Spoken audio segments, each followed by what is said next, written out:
He leaves no witnesses. He makes no mistakes. Nagsisimula ang kwento sa isang ulat sa balita sa mga pahayagan tungkol sa 4 na babaeng pinatay. Ngunit hanggang ngayon, hindi pa rin nila nahuhuli ang killer. At iyon ay dahil isa siyang tunay na propesyonal. Walang kahit sino ang makakahuli sa kanya. Patuloy na nagtatrabaho ang mga pulis araw at gabi para mahuli siya, pero puro dead end lang ang kanilang nakukuha. Kahit na ang taong namumuno sa kasong ito ay isang veteranong detective na nagngangalang Mirai, na nakalutas na ng napakaraming kaso noon, ang killer na ito ay nagbibigay sa kanya ng matinding sakit ng ulo. Isang gabi, nakatanggap si Migra ng balita na may ikalimang babae na naman ang pinatay.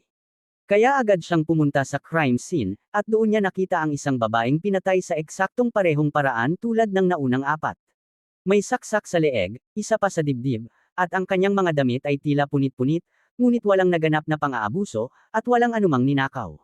Tinanong siya ng kanyang mga assistant, bakit kutsilyo ang ginagamit ng lalaking ito? Isa ba siyang butcher o ano? At marami pang ibang tanong, tulad ng bakit niya sinasaksak ng 2 beses ang mga biktima kung sapat na ang isa para patayin ang mga ito, at bakit niya pinupunit ang kanilang mga damit kung hindi naman niya sila inaabuso. Lahat ng mga tanong na ito ay umiikot sa isip ni Mirai, ngunit si Mirai ay may ibang iniisip.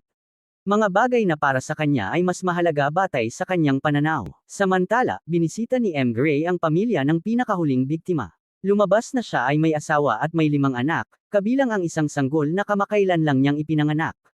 Mula sa pakikipag-usap sa asawa ng biktima, nalaman nilang wala siyang kaaway. Kaya bakit siya pinatay ng lalaking iyon? Umalis si Mirai sa lugar nang wala siyang malinaw na conclusion, at dinumog siya ng media.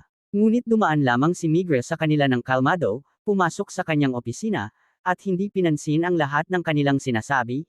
Sa loob ng opisina, tinitingnan ni Migre ang mga larawan ng 5 biktima, sinusubukang makita kung ano ang pagkakapareho nila. At habang malapit na siyang umupo para maghanap ng mga posibleng lead, ipinatawag siya ng ministro ng Interior. Kaya pumunta si Mirai doon kasama ang kanyang boss. Sinabi ng ministro sa kanya, ano na bang nangyayari? Gawin mo ang trabaho mo. 5 tao na ang napatay. Hindi naligtas ang ating mga kalsada at natatakot na ang mga tao na lumabas. Sinasabi ko sa iyo, Mirai, may eksaktong 1 linggo ka. Huliin mo ang killer at ayos tayo. Kung hindi, magdadala ako ng ibang tao para humawak ng investigasyon. Sinabi ng boss ni Migre sa ministro, tingnan mo, napakagaling ni Migre at siya lang ang angkop sa ganitong kaso. Ngunit sinagot siya ng ministro, tumahimik ka. Ayoko ng makarinig pa mula sayo. Sa kabila ng lahat ng ito, nananatiling kalmado si Migre, parang hindi man lang niya narinig ang ministro, at nakatuon pa rin ang isip niya sa kaso. Pagkatapos, umuwi si Migre at umupo kasama ang kanyang asawa, at maya-maya ay naglakad sila sa labas. Sinabi ni Migre sa kanya, kung gagawa tayo ng matalinong hakbang, tulad ng pagpapanggap na nahuli na natin ang killer, iniisip ko kung ano ang magiging reaksyon ng tunay na killer. Sumagot ang kanyang asawa na siguradong magagalit ito dahil may ibang kukuha ng kredito. Kaya kung gagawin nila ang planong iyon, tiyak na may inis ito at mapipilitang magpakita muli. Sinabi ni Migre, tama ka. Gagawin ko iyon. Kinabukasan, isinama ni Mirai at ng kanyang mga tauhan ang isang lalaki na parang nahuli nila ito. Nakatalukbong ang mukha ng lalaki gamit ang kanyang sombrero para hindi siya makuhanan ng litrato ng media, at naniwala ang mga reporter sa bitag, lalo na nang magpa-order si Migra ng pagkain para ipack-in sa kriminal. Hinabol ng mga reporter ang lalaking maghahatid ng pagkain. Sinabi nila rito, makinig ka, sabihin mo sa amin ang lahat ng makikita mo sa loob at ibibigay namin ang kahit anong gusto mo. Alam ni Migre na makikita ng lalaking papasok ang lahat ng mangyayari sa loob at lalabas ito para isumbong sa mga reporter. Pagpasok ng lalaking may dalang pagkain, agad na umarte ang isa sa mga tauhan ni Migre na parang iniimbestigahan niya ang kriminal. Siyempre, nakatayo lang doon ang lalaking nagdala ng pagkain, pagkalabas niya, dinumog siya ng mga reporter at sinabi niya ang lahat ng nakita niya. Dahil doon, naniwala ang mga reporter na ang lalaking iyon ang killer. Kaya agad lumabas ang mga headline, artikulo, at kung ano-anong balita na nagsasabing nahuli na ni Mirai ang killer. Tinanong siya ng boss niyang si Chemlea, talaga bang nahuli mo ang killer o ano? Sumagot si Mirai, hindi. Sinabi ng boss niya, kung ganoon, saan nanggagaling ang lahat ng balitang ito? Sagot ni Migre, isa itong laro na ginagawa ko para i-provoke ang tunay na killer at ilabas siya para mahuli ko. Pagkatapos nito, tinipon niya ang kanyang mga tauhan at sinabi, gusto ko ng 200 pulis sa bawat kalsada sa lungsod. Bawat eskinita, dapat may pulis. Hindi lang iyon, gusto ko rin ng 12 babae na maglalakad sa mga kalsada, 12 undercover female officers. Bawat isa ay maglalakad ng mag-isa. Walang sasama sa kanila. At siguraduhin ninyong lahat sila ay may maitim na buhok, dahil lahat ng naging biktima ng killer ay may maitim na buhok, kaya malamang na iyon ang tina-target niya. Nag-alinlangan ang kanyang mga assistant at nagsabi, paano natin sila pababayaan na maglakad ng mag-isa? Sumagot siya, turuan ninyo silang ipagtanggol ang sarili nila. Sanayin ninyo sila bago sila lumabas sa kalsada, pero kailangang mangyari ito ngayon din. Sa unang pagkakataon matapos nito, nang umuwi si Mirai, kinuha niya ang baril na halos hindi niya kailanman nagamit sa buong buhay niya, inihanda ito, at isinama sa kanya. Kasabay nito, napuno ang buong lungsod ng mga undercover na pulis, pati na ang 12 babaeng opisyal na naglalakad ng mag-isa sa mga kalsada.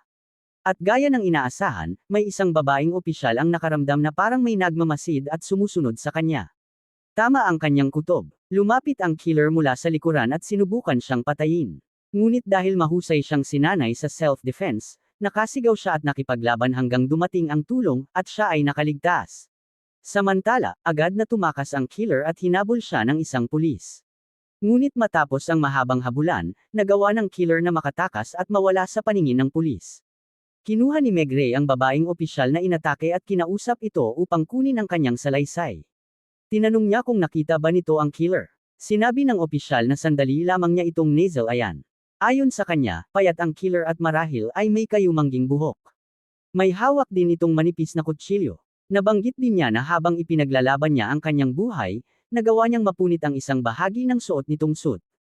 Ibinigay niya ang piraso ng tela kay Meg Ray. Dinala ni Mirai ang piraso ng tela sa isang eksperto. Sinabi ng eksperto na napakamahal ng telang iyon at hindi basta-basta ginagawa ang ganitong klase ng suit. Iisa lamang ang lugar sa lungsod na gumagawa ng ganitong uri ng kasuotan. Dinala ni Mirai ang tela pauwi. Sinabi sa kanya ng kanyang asawa, ano ito? Ano ang ginawa mo? Ayon sa nabasa ko sa pahayagan, naglagay ka ng 12 babae sa kalsada bilang pin para mahuli ang killer.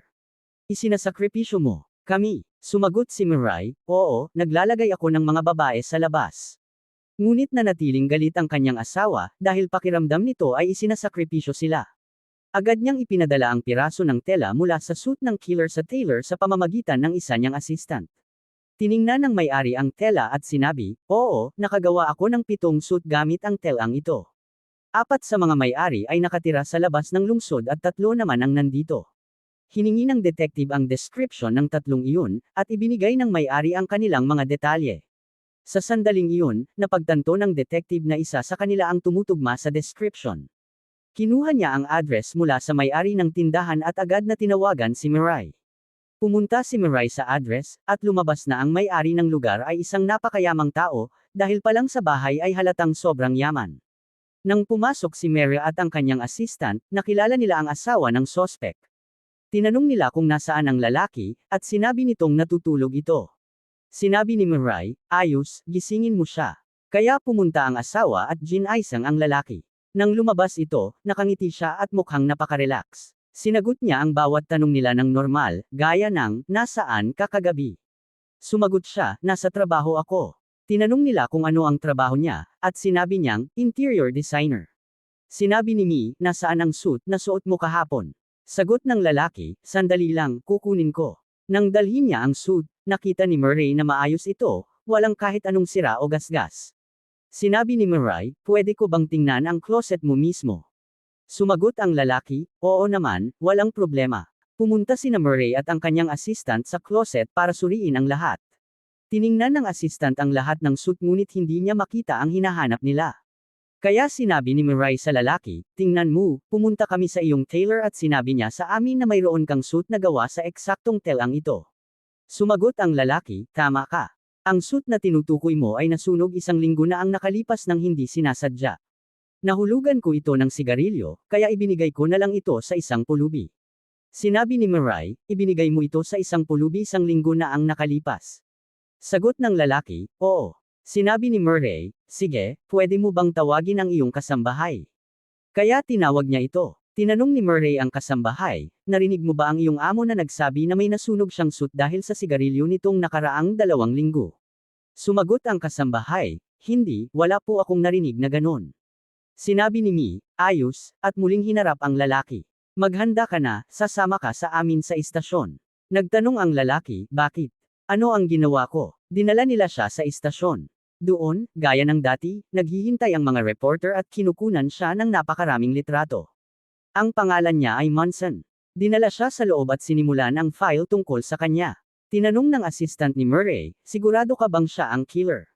Walang pag-aalinlangang sumagot si Murray, oo. Bumalik siya upang kausapin muli si Munson at tinanong kung nasaan siya noong namatay ang mga biktima.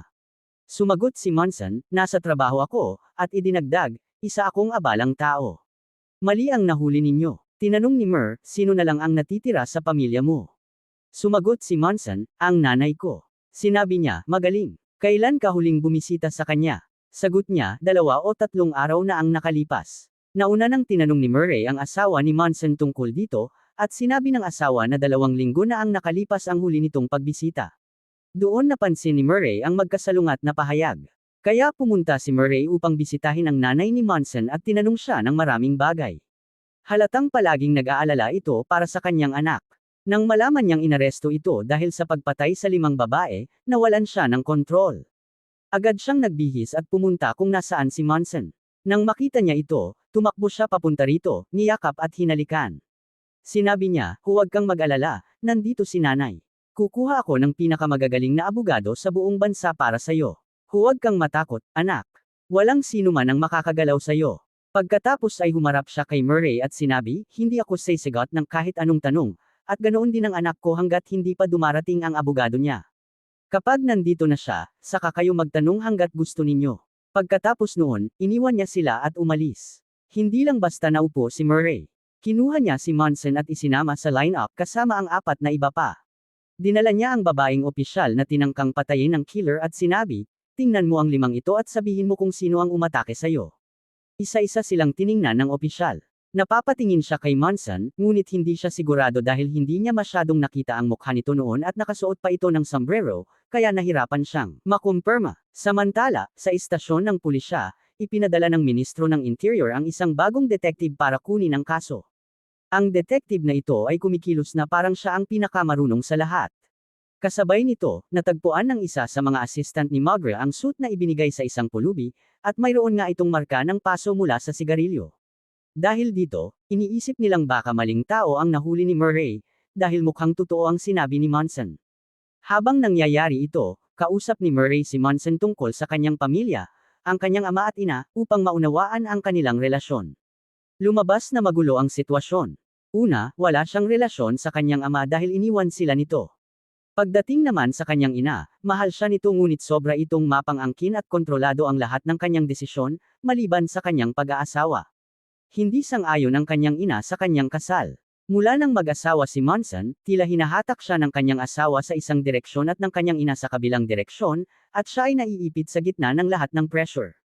Gayunpaman, patuloy niyang sinasabi kay Mugre na inosente siya. Maya-maya, dumating ang mga assistant dala ang suit at sinabi, mukhang maling tao ang nahuli mo.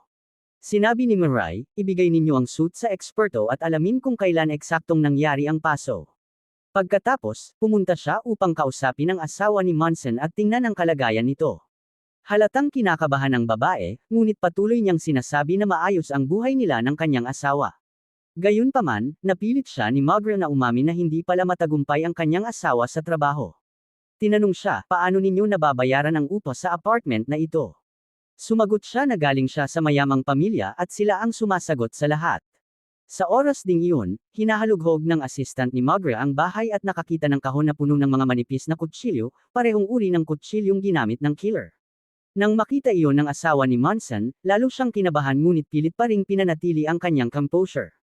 Bumalik si Murray sa istasyon. Nakipagkita siya sa kanyang boss at sa bagong detective na papalit sana sa kanya. Sinabi ni Murray sa detective, pasensya na, wala kang mapapala dito. Nasolusyonan na namin ang kaso. Nagtaka ang kanyang boss at sinabing, talaga. Sumagot si Murray, oo. Nahanap na namin ang suit ng killer, ang mga kutsilyong ginamit niya, at lahat ng ebidensya na kailangan para mahatulan siya. Sinabi ng kanyang boss na kasuhan na agad si Munson matapos lumabas sa resulta ng eksperto na ang paso sa suit ay hindi pa umaabot ng 2 araw, hindi 1 linggo gaya ng sinabi ni Munson. Ibig sabihin, suot niya ang suit noong araw na inatake ang babaeng opisyal. Kaya kinasuhan siya, at sa wakas ay nakauwi si Murray at nakatulog ng payapa. Ngunit ng gabing iyon, nakatanggap si Murray ng tawag sa kalagitnaan ng gabi. Sinabi ng kanyang assistant na may panibagong pagpatay na naman. Agad siyang bumangon at pumunta sa lugar ng krimen. Ngunit sa pagkakataong ito, iba ang paraan ng pagpatay sa babae. 6 na beses siyang sinaksak sa halip na 2, at ang kanyang mga damit ay lubusang punit-punit, bagamat parehong uri pa rin ng armas ang ginamit. Dahil dito, sinabi ng lahat kay Magra na nagkamali siya. Ngunit siya lang ang nanatiling kalmado, na tila may alam na iba. Sa sandaling iyon, gumawa siya ng hakbang. Kinuha niya ang asawa ni Monson at pinaupo sa harap ng kanyang ina sa istasyon, harap-harapan, alam niyang hindi sila magkasundo. Iniwan niya sila roon at bumaba upang kausapin si Monson. Sinimulan niyang i-provoke ito upang makuha ang gusto niyang sagot. Samantala, pababa na rin ang boss ni Murray at ang bagong detective upang kunin ang kaso, ngunit pinakiusapan sila ng assistant na maghintay at pakinggan muna si Monson. Pinipressure ni Murray si Monson at sinabing, alam kong kontrolado ka ng nanay mo. Alam kong tinatrato ka niyang parang pag-aari niya. At ganoon din ang asawa mo dahil siya ang gumagastos para sa'yo, kaya pakiramdam niya pag-aari ka rin niya. Hinahatak ka ng nanay mo sa isang direksyon at ng asawa mo sa kabila, at naiipit ka sa gitna. Iyon ang nagtulak sa iyo na ilabas ang galit mo sa mga inosenteng babaeng may maitim na buhok, katulad ng asawa at nanay mo. Lagi mong iniisip na mawala sila, pero hindi mo magawa. Kaya ini-imagine mo na ang mga pinapatay mong babae ay sila. Sa puntong iyon, bumigay si Monson. Ngunit hindi tumigil si Murray. Sinabi niya na alam ng kanyang ina at asawa ang lahat, ngunit pinili nilang manahimik upang protektahan siya, hinahayaan siyang gawin iyon para mailabas ang kanyang galit.